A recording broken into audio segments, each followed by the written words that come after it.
말씀 감사합니다. 시간도 정확하게 맞추셨나요? 우선 이게 실내 회의장뿐만 아니라 방송도 그냥 나갈 수 있게 해주세요. 이 발언 시간이 끝나서 종료되어서 마이크가 꺼진 상태입니다. 자막이 나오는데 방송 송출도 되게끔. 네. 네. 말씀드린 것처럼 다음은 김경호 변호사님 말씀 주시죠. 네. 조희대 대법원장이나 지기현 대법관이나 모두 헌법 65조 1항에 직무집행 간에 헌법과 법률을 위반하면 탄핵의 대상입니다. 그 탄핵 사유의 합리적 의심에 대해서 이야기하겠습니다. 먼저 조희대 대법원장입니다. 이번 전원합의체 판결 2025도 4697 이 전원합의체 판결의 재판 과정에서의 헌법과 법률 위반을 이야기하는 겁니다. 그 전원합의체 판결의 평이나 합의 내용, 어떤 대법관이 어떤 이야기를 했느냐 이것을 문제 삼는 것이 아닙니다. 이 사안에서 가장 중요한 것은 2025년 4월 22일 대법원 2부 소부에 배당은 됐습니다. 그렇지만 심리의 기회를 주지 않고 2시간 만에 전원합의체에 회부했습니다. 그리고 그날 심리했습니다. 1회 심리했습니다. 그리고 4월 24일 날 2회 심리하고 표결했습니다. 그리고 5월 1일 날 선고를 내렸습니다. 지금 문제를 삼는 것은 대법원에서 전원합의체 판결에 대해서 이미 종결된 이 판결 과정에 대해서 문제를 삼고자 하는 겁니다. 박범계 의원께서 공개한 것처럼 그리고 대법원 인터넷에 공개된 것처럼 문제가 되는 것은 바로 2025년 4월 22일 이전의 행적입니다. 즉 2025년 3월 31일 날 조희대 대법원장은 이 사건을 배당 전에 다른 사건 재판부를 지정했습니다. 즉 배당 전에 미리 심리를 하게 한 겁니다. 그리고 4월 22일 2부에 배당하기 전에 미리 전원합의체 심리 지정을 직권으로 했습니다. 이 두 부분에 대한 문제점을 말씀드리겠습니다. 먼저 대법원 2부에는 4월 22일 오전에 배당이 됐습니다.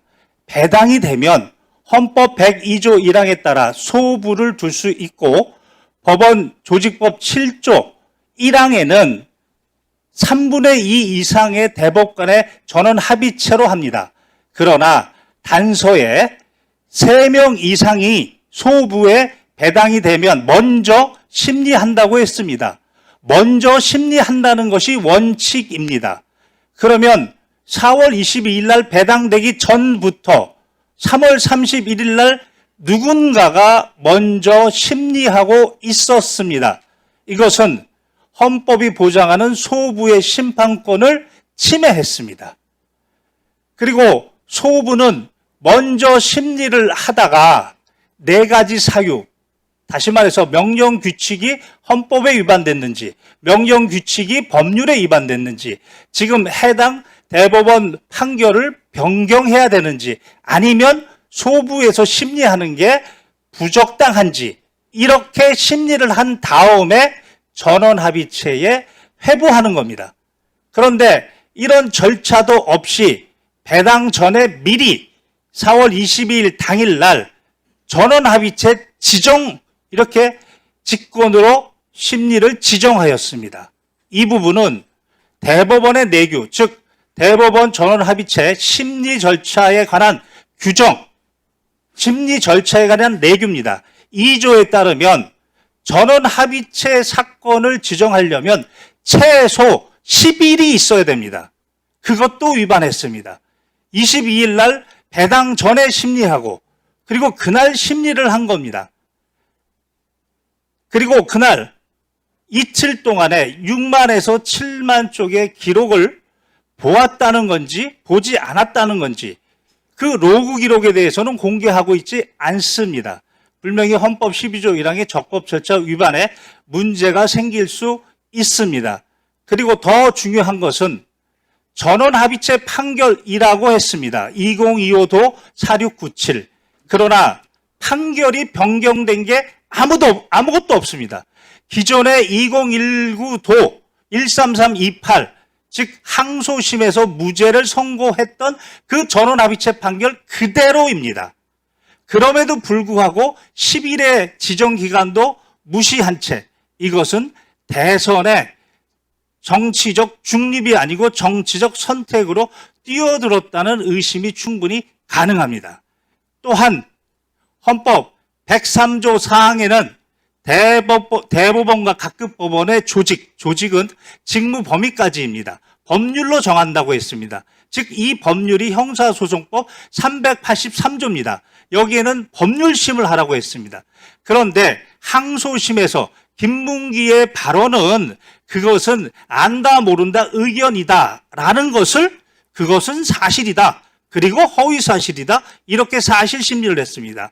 그리고 백현동 발언에 대해서는 그것은 구체적 사실이 아니고 항소심의 경우에는 구체적 사실이 아니고 다소 과장된 표현 의견이다를 대법원에서 사실이고 허위사실이라고 명시적으로 사실심 판단을 했습니다. 이것은 383조 4호에 사형, 무기 10년 이상의 선고가 아니면 절대로 사실심 심리를 할 수 없습니다. 이와 같이 구체적으로 조희대 대법원은 헌법과 법률의 위반의 사항이 구체적 사항이 있습니다. 그렇다면 헌법 61조 1항에 따라 국회는 국정감사나 조사를 할 수 있고 그때 증인으로 부를 수 있습니다. 그래서 그것을 국회법 129조 1항에서 국정감사에 대해서 증인 요구할 수 있는 것이고 그리고 오늘은 121조 5항에 따라 그 특정 사항에 대해서 증인 요구를 한 겁니다. 이렇게 되면 증감법 2조에 따라 출석 의무가 생기고 그래서 5조의 2에 따라 불출석 사유 즉 법률에서 면제가 된다거나 또는 천재지변 또는 출석할 수 없는 객관적 불출석 사유를 이야기해야 됩니다. 이와 같이 불출석 의견은 여기에 출석해서 이야기하면 되는 겁니다. 그럼에도 불구하고 출석하지 않으면 국회 증감법 12조 1항에 따라 불출석의 죄 3년 이하 징역 1천만 원 이상 3천만 원 이하 벌금에 처해질 수 있습니다. 제 시간은 이제 다 된 것 같습니다. 지기현 부분은 시간이 안 돼서 생략하겠습니다. 허가해 주시면 말씀드리겠습니다. 지기현 부분은. 제 7분이 지났습니다. 네. 그러면 우리 그 옆에 있는 김기호 기자님, 네. 강지호 기자님